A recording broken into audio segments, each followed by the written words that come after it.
Well, of course, the KwaZulu-Natal government is scrambling to relocate flood victims right before Christmas. But some residents in Pietermaritzburg are now opposing the construction of temporary housing units in their neighborhood. Now, we know these temporary units were put there because of the flooding even earlier in the year. Now they're also having severe weather as well. It's actually residents of Bombay Heights accusing the Umsunduzi municipality of actually not doing it properly and rushing the process and wanting to dump flood victims into what they're calling in terms of unsafe housing. And with that story for us, here's Lethiwe Mdluli.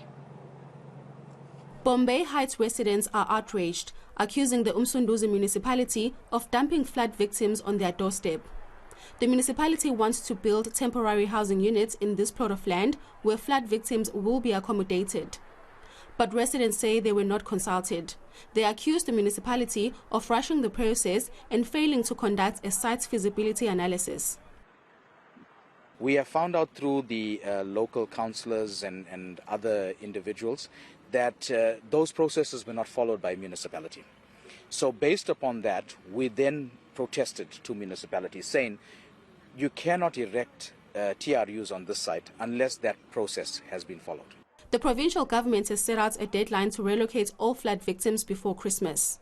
Residents say other issues might arise if temporary housing units are built here, including crime and their property value being affected.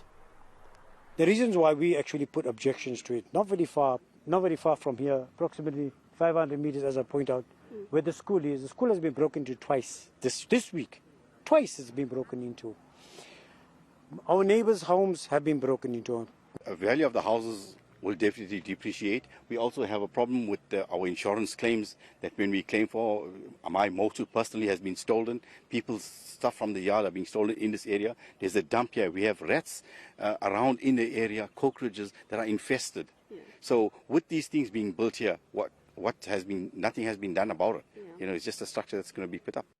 Residents are also questioning a tender process by human settlements in the area.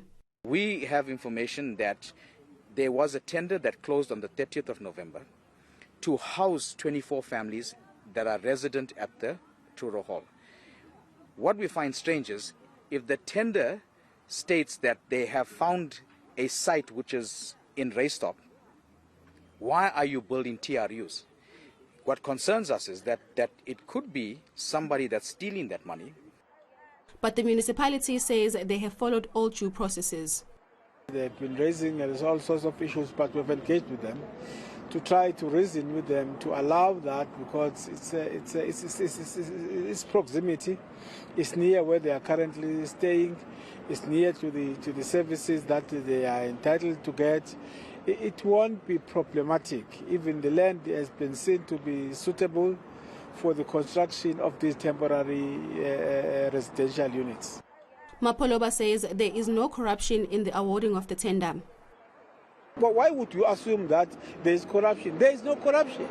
The tender is going its own process. It's for its own purpose. It has nothing to do with the temporary housing that we are building. It has nothing to do with that. It has got to do with a normal human settlement project. For now, residents have blocked construction. Lethiwe Mdluli, Pietermaritzburg.